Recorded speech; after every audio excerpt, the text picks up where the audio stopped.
E aí, tudo certo? Bora explicar rapidão aqui então por que em 1964 no Brasil houve um golpe. Sim, foi um golpe de Estado, porque retirou do poder um presidente democraticamente eleito, o João Goulart, que era vice-presidente do Jânio Quadros, né, que havia renunciado ao poder em 61, e aí o João Goulart, assumiu em 61. Só que, na época, o presidente e o vice-presidente, ambos eram eleitos pelo povo, não era numa chapa, como é hoje, né, que tu elege o presidente e traz o pacote junto com o vice-presidente. Na época não, né? A pessoa votava lá em quem ela queria para presidente, quem ela queria para vice-presidente. Então o João Goulart, o Jango, também foi eleito democraticamente pelo povo. E aí, né, o golpe se mostra quando já estava tudo preparado na Câmara dos Deputados para garantir a vacância do cargo, ou seja, que o cargo estava vago. O Ranieri Mazzilli, que era o presidente então do Congresso Nacional, assume temporariamente e já em seguida entrega o poder ao general Castelo Branco. Além disso, o Supremo Tribunal Federal da época também rapidamente se articulou para reconhecer, para dizer que o golpe era legítimo, né, para validar aquele golpe de Estado. Então,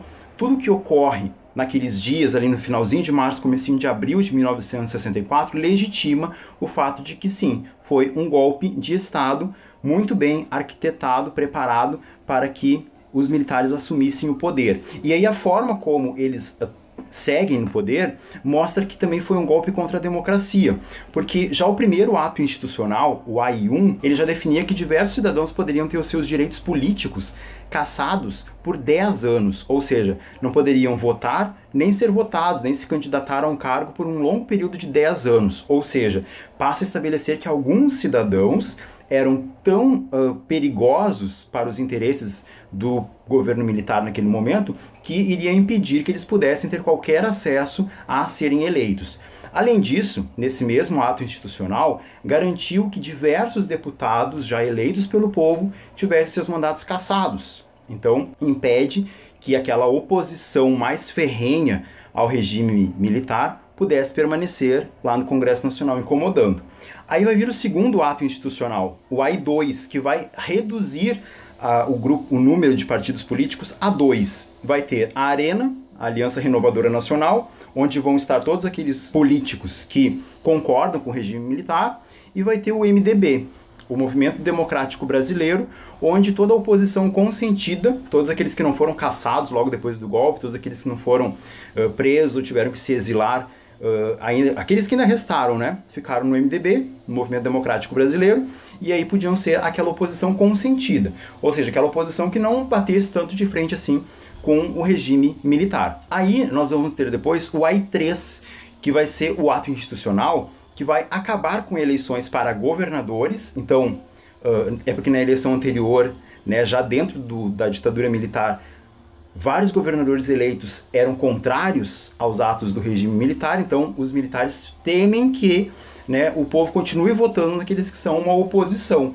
Então vai acabar com as eleições para governador. E os governadores serão indicados pelo presidente da República, que é um militar. Ou seja, tudo, né, legitima o fato de que não vai mais haver uma democracia com a possibilidade de uma alternância no poder e com a possibilidade de que diferentes tipos de pensamento político possam ter acesso ao poder. Então, de diversas formas, esse golpe vai se legitimando. Até que chega no ato institucional número 4, que daí vai garantir, né, uma nova Constituição, que vai impedir uma liberdade de expressão mais ampla, que vai poder permitir, por exemplo, a censura à imprensa.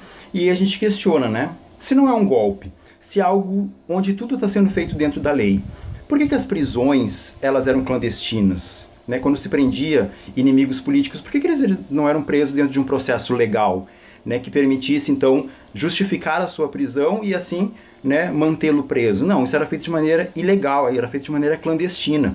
Por que havia, né, essas prisões eram feitas por meio de sequestros? Por que nessas prisões acontecia tortura? Por que nessas prisões, quando não se tinha mais o que fazer com aquele preso político, e ele poderia ser uma ameaça ainda, esse preso político ele era desaparecido, ou seja, né, desapareciam com o corpo, matavam e desapareciam com o corpo. Por que, se estava tudo dentro de um sistema legal? Por que estava tudo dentro de uma lógica legalizada? Porque foi golpe, né? E porque precisava manter esse golpe de Estado. Então se manteve a lógica da ilegalidade lá de 1964, né, impedindo o acesso de qualquer outro tipo de pensamento político ao poder. A ideia do vídeo era fazer um resumão aqui, só para poder entender por que foi golpe, tá? Mas eu vou deixar na descrição aqui as informações, por exemplo, da minha dissertação, onde eu falo no primeiro capítulo bastante sobre a questão dos golpes de Estado na América Latina. Obrigado por ter chegado até aqui, se inscreve no canal e a gente se vê no próximo vídeo. Até lá!